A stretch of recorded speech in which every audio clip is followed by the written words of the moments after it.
This is the legend of a man and a horse and how they met. The story of the Lone Ranger and his great horse, Silver.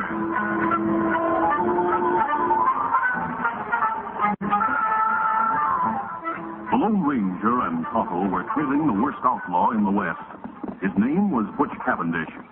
They had followed his trail for many weeks, until finally they noticed that the hoof prints of the outlaw's horse were fresh.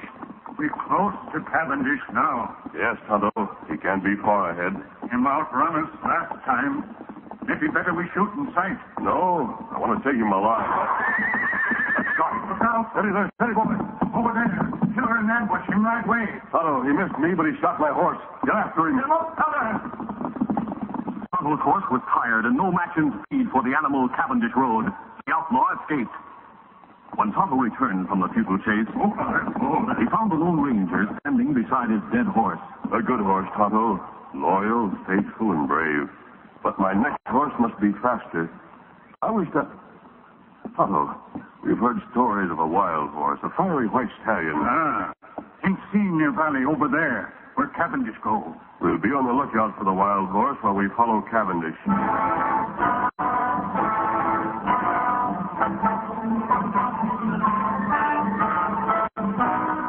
Tonto's horse carried the Lone Ranger's saddle, his saddlebags, and bridle, while the masked man and the Indian continued on foot along the outlaw's trail. When they reached the top of a hill, Look, Tonto. They halted suddenly and stared at an awe-inspiring sight far down in the valley.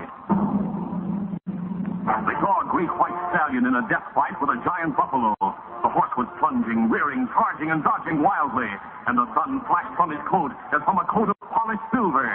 They realized that this was the legendary white stallion, the one ranchers and hunters had talked so much about. Tonto, we must have that horse. I'll try to shoot the buffalo. It's too far for pistol shot. I'll get closer before it's too late. As he ran downhill, the Lone Ranger watched the battle. The fleet white stallion was nimble and courageous, but his strength began to wane. The buffalo charged again and again. The splendid muscles of the white horse were slower in responding, then too slow. He was caught by the buffalo's charge. Wet crimson stained his pure white coat. Another charge. The white horse saw it coming, and he couldn't dodge. He staggered and fell. The monster drew back and lowered his head for the death charge. And then, two shots rang out.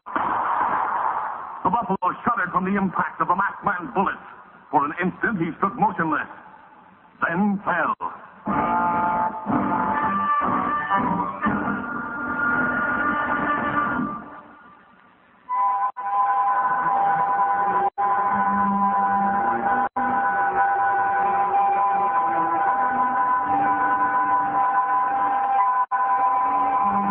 Cruelly battered and bruised, the white stallion lay quietly as the Lone Ranger bathed his wounds. During the next several days, the masked man and the Indian cared for the injured horse. Then the wounds were closed, and the horse's strength had returned. There was once more fire in his eye, a spring in his step, and his head was lifted proudly. Tonto, he's himself again. Him plenty strong. Plenty good horse. I wonder if he'll take a saddle. Let's try. Steady there. Steady, boy. He get rope. Him run away. No, Tonto, wait. Let him go. I'd like to have that horse more than anything in the world. But he deserves his freedom. He fought for it. Him stop. He's turned to look at us. See how the sun reflects from his white coat. Him look like Silver. Silver. That would be a name for him. Silver! Look at him. Silver! Hey, Silver! Tonto, he's coming back. Just as if he knew what I said. Silver! Silver, you beauty. Hand me the halter, Tonto. As the mighty stallion felt the halter, he trembled as if from a chill. Every instinct told him that he must flee at once to preserve his freedom. And yet he stood his ground. It wasn't gratitude that kept him there. It was something stronger, some mysterious bond of friendship and understanding. He heard the man's voice, and he liked it. Silver. Silver. We're going to be partners. Him let you use halter. Now, Tonto, the saddle. Oh, no horse like that.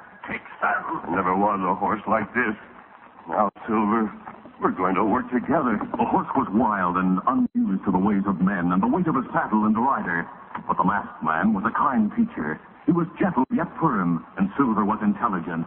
The stallion seemed to sense the desires of the Lone Ranger and did his best to cooperate. He learned quickly, and after several days of training, he was ready. Follow me, Tonto. I'm going after Cavendish. Come on, Silver! No hoofs had ever beat the plains like those thundering hoofs of the great horse Silver.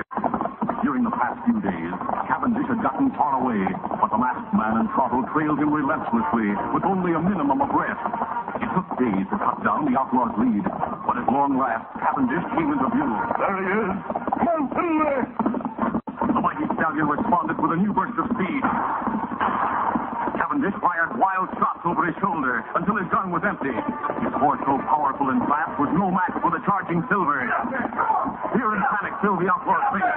He heard the hoofs ever nearer. And the last man shout, I want you, Cavendish! The masked man's avowed mission was accomplished. The last of the Cavendish gang was captured to be tried by law and punished for his crimes. But there were many others whose criminal plans were to be challenged by the Lone Ranger, his faithful Indian companion Tonto, and his great horse Silver. Hail, Silver! Aye!